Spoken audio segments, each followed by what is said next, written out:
Hey there, I am a woman in my 40s. I've had my license as a real estate agent for more than 10 years. People often tell me I'm a great real estate agent. People tell me I'm a good real estate agent. But that doesn't mean I can tell you how much a house will go up or down in value. But based on my experience and careful research, I can tell by looking at the cadastral map what the land is worth now, how it could be developed, and how the land's surroundings could be used to make money. I can then predict whether the land's value will go up or down because of these factors. Making a judgment would be a better way to explain it. In any case, I've used these skills to help my in-laws when they were in trouble. My marriage was great. Everyone in my family was nice, including my husband, my father-in-law, and my other in-laws. They all loved me so much, even though I was their youngest daughter-in-law. Because my father-in-law had been sick for a long time, I was taking care of his assets. My wife's dad owned a lot of land and needed the help of a real estate agent who knew what they were doing. I raised my father-in-law's properties by reinvesting in good places while I was taking care of his lands. I didn't mean to be greedy by taking his land for myself or anything like that, of course. I was lucky enough to live with these nice people as if I were family. One day, I was just enjoying my life when my mother-in-law showed up out of the blue. I thought his mother was dead because that's all I had heard about her since I met my husband. Something very strange happened. Why did her family and my husband say she was dead when she was still alive? It was strange how my husband and his father treated my mother-in-law after seeing her again after many years apart. Even though she was married and had given birth to my husband, they all talked about her like she wasn't there, even though she was a mother and wife. I asked my husband straight out, "Is there something I should know?" Because I'm naturally interested. "Why are you curious?" I said, "Of course, I'm interested. Strangely, everyone told me that your mother was dead, but she is still alive and well. She also acts like she just got back from traveling after being gone for decades. Then you and your family are treating her as if she's a non-existent person. So it's so confusing," I told her. He didn't say anything. Yes, that's right. Now that I think about it, you never held a service for her. That means you knew your mother, I said. Even if she died on the street somewhere, we wouldn't have done anything to remember her, he said. Oh my God, do you think that woman is my mom? Isn't she somebody else? Is she not your birth mother or the woman who gave birth to me? I had a question. She gave birth to me, but she's not my mother. We decided she wasn't going to be her mother after she left us and moved in with someone else while my dad was in bed recovering from surgery. The truth is that I'm glad she left us and ran away. I wished she wasn't my mother even before she left, my husband said. I learned that my in-laws, who were always getting along, had a lot of problems in the past after hearing my husband's sad story. They thought my mother-in-law was dead when she was still alive. I'll start with the conclusion. It was because my mother-in-law was a bad wife and mother. When he was younger, my father-in-law was very poor. Now he owns a lot of land and is very rich. He was so hungry that he would be lucky to eat one meal a day. His wife hated how poor they were, so she left her family behind and ran away at night. His mom was never a good person, even before she ran away. My husband's dad worked as a day laborer on building sites and was often gone looking for work in faraway places. Her young children did all the housework while she sat around most of the time. It was worse when my father-in-law wasn't home when my mother-in-law did bad things. The bad weather would make her mad, and when the food arrived cold, she would lose it. Then one day, my father-in-law got so tired at work that he couldn't stand up and walk anymore. He was unable to make a living. Then my husband's mother-in-law left, leaving her sick husband and young children who still needed her care. They were just making up words when they said she was playing at night because she really took anything valuable in the house. She didn't pay attention to her husband or her young children, who were pleading with her for food. As a mother, it wouldn't be easy for her to take all the money and important things, right? All of my in-laws and my father-in-law had lived as if my mother-in-law were dead. Given the circumstances, who could still care about my mother-in-law after she came back after decades? I could 100% understand how they felt. But I have more of a fear and dislike for my mother-in-law because she left her family in the past. My father-in-law was dying after a long illness when my mother-in-law finally came back after being gone for decades. She didn't ask about her husband's health at first, though. She asked for something else. You must be the youngest daughter-in-law. So what I heard was that you're a real estate broker and you have been managing the family properties, right? She sought answers to. How did you understand that? You don't need to know how I knew. How many homes does my husband own? It was my turn. I'm sorry, I can't answer that. All of my father-in-law's businesses are in his own name.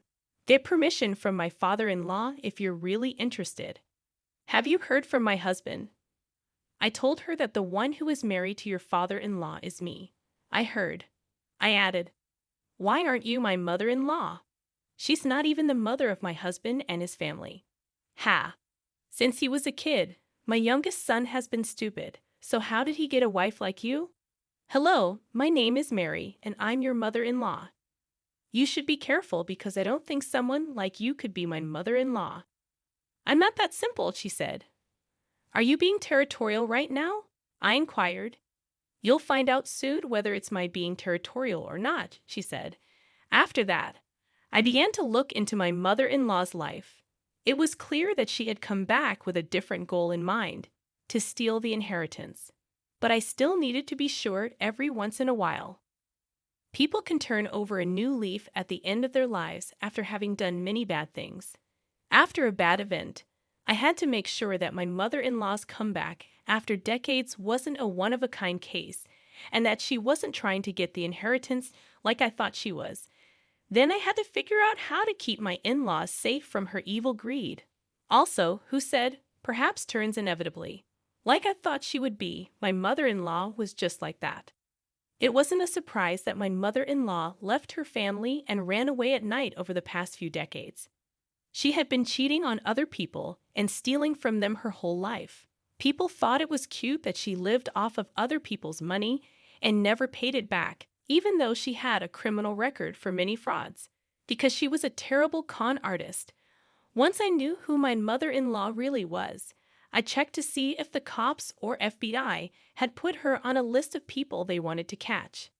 She had just gotten out of jail, so she wasn't on the list yet. I felt bad that my mother-in-law wasn't on that list. You might say that's a mean thing to think, but no matter how nice you are, you couldn't say that I was mean after hearing my story. It was too bad that my mother-in-law wasn't on the wanted list, but I didn't have time to make plans to protect my in-laws and me from my greedy mother-in-law, who was after the estate. It was on the day that my father-in-law died that I carefully told everyone what I knew about my mother-in-law. My in-laws and I were more concerned with holding a proper service than with coming up with a way to stop my mother-in-law's greed. But I was worried the whole time my mother-in-law's funeral was going on because she didn't show up. My mother-in-law finally showed up on the day of the funeral. If the cops had a list of people they were looking for, I thought the problem would be fixed right away. She sneaked up on them and looked around, hoping to find a basket full of money bags that people had left to send their condolences to the family. You can't find the gift basket, can you? I asked her with a smile. Next, I was going to look at the envelopes for the guests and sort the cash. Then I would talk about the gift. The basket went away though, didn't it? She asked. What are we going to do, right? I looked down my nose at her. That's you. You're the one giving it to them instead of me, she yelled. Would I have to leave that out without checking? I already knew what kind of person you were. You're so sneaky. How much money do you think that is? I found out how much property my illness has left behind, I replied. Oh, you didn't even go to the funeral because you were eager to learn that, right? So when I see you, maybe things will turn out the way I thought they would. This is what I always do when I see you, I said. Be quiet. I'm not a queer person. In the eyes of the law, I'm the first person in line. Everybody should hand everything over to me, no matter what you and my kids say. That probably won't happen, so you should know that, she warned. Since you are married to my father-in-law, I promise you won't get any family money. I must admit that the warning I gave my mother-in-law was a bit of a trick. Even though my father-in-law was sick because he died so quickly, my in-laws and I were not able to make any plans for how to deal with my mother-in-law's greedy behavior. As expected, she started showing how greedy she was in order to get her husband's big inheritance all to herself. She sent proof to my in-laws right away that her marriage to my father-in-law was still legal. It showed that people knew about what was being sent to the court to get my father-in-law's will certified. Even though she had been tried many times for fraud while committing crimes, she knew a lot about how the court system worked, which helped her. I talked to a few lawyers on behalf of my husband and his family only. Everyone who worked as a lawyer gave the same answers. It is possible to keep your mother-in-law from getting the estate if you want to. That's great. They asked, "What's the way?" You need to go to court. You need to ask the court to officially declare that the marriage between your father-in-law and mother-in-law is over. In this way, you can avoid a trial. It won't be simple, they said. Then, I replied, that's probably why I said it happens. Since your father-in-law died, it will be even harder. They went on, it's probably the same no matter which lawyer you meet, because the courts aren't very friendly when it comes to divorce and inheritance issues. One piece of advice I can give you is that most of the time, pretty good deals are made in this situation. It won't be as stressful as going to court. We don't want an agreement that most people would think is reasonable in this case, they said. Okay, I'll be back when the trial is over. When my husband and his family heard that lawyers thought it would be hard to fight with his mother, they were upset. People should always be able to get in touch with the government. But as a real estate agent who deals with land and property, I found court fights very strange and hard to predict. Additionally, regular people like my husband and in-laws felt like they had no choice but to carry the weight. My husband and his in-laws did not agree to a ridiculous deal, though, because they did not want to recognize their mother's role as their mother. In order to cheer them up, I gave them a small bit of hope. Why should our silly game make us the victims? Since I was the youngest daughter-in-law, I had all the responsibility, so I asked him to trust me and not worry. That's how my husband and his in-laws chose to get ready for court. Of course, I wasn't crazy about my confidence. There was only one thing that was certain. I was sure that my mother-in-law didn't have enough money to go to court over the estate. There would be no reason for my mother-in-law to send proof that she is married or try to steal money from the money basket at my father-in-law's wake if she could afford a lawyer and go to court. And this time, too, my mother-in-law never did anything to change my mind. As if to show that she couldn't afford to hire a lawyer to go to court, she broke into my in-laws' house with some neighborhood bad guys, made a scene, and demanded that the property's title be transferred. The marriage license and driver's license that my mother-in-law waved at us were her weapons. She had no shame at all. She yelled, "Look, aren't you crossed off as your dad's wife? He has never formally split up with me. Yes, is that right? If you know, you should first change how you feel." "You jerk in front of my mom," she screamed. This is how I think my father-in-law would act if he were still alive. You stole everything valuable from the house and then went away, leaving your sick husband and young children behind. How dare you drool over a house? I replied, "Don't you think I know you're doing this because you're afraid to lose? You must have been told by the lawyers that I'm the most important person in the court case about the inheritance, right? So you must know something about the law since you've been to and from court. Okay, Mrs. X, convict. Is that not true?" I pushed back. That was a long time ago. It's possible to mess up. "How many times have you been convicted of a crime, huh?" she asked. I made a mistake. Who believes that? Did your friends who are in prison tell you that? But you're just that to our family. A liar, a criminal, a former prisoner, and a bad thief who didn't show up for decades, I said. Hey, lawyers said that. The marriage between you and my father-in-law will have been over a long time ago if you go to court. We won't have to pay you anything if that's proven. It's clear that you have no idea how hard it is to go to court because you talk too much. One thing I know for sure is true. You know how tough fights can get. You also don't have the money to hire a lawyer, which is why you're making a scene here. You want the fortune but don't want to go to court, I said. She stumbled and said, You, that's not us though. Remember that I am enough to carry that weight by myself. Stay away from our family if you don't want to see something worse. I'll be nice and buy you a hamburger, even a combo, if you promise that. Watch out, I said. Let's see if you can be the last person standing and laughing. The things I said to my mother-in-law were planned ahead of time by my in-laws and me as a way to get my mother-in-law to bring those thugs to put even more pressure on us. They did exactly what we asked them to do so we could get real proof. They smashed things in the house and said they would beat all of my in-laws. All of those moves were caught on camera by cell phones that my in-laws kept hidden. To get what we wanted as much proof as possible that my mother-in-law was violent and made threats. But my husband got home in the middle of the chaos. He had left to prepare the case against my mother-in-law at the lawyer's office a few hours before she and those thugs started causing trouble. He held a piece of paper in his hands and had a shocked look on his face.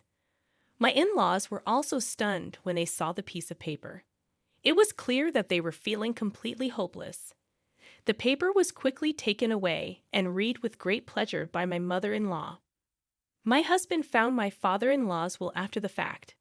What was written in the will was shocking. The notice said that my mother-in-law would be inheriting a big plot of land.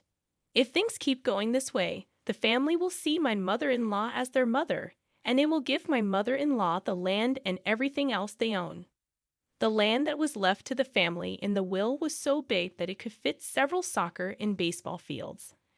I changed my mind after carefully looking at the land register address and started to look for my mother-in-law.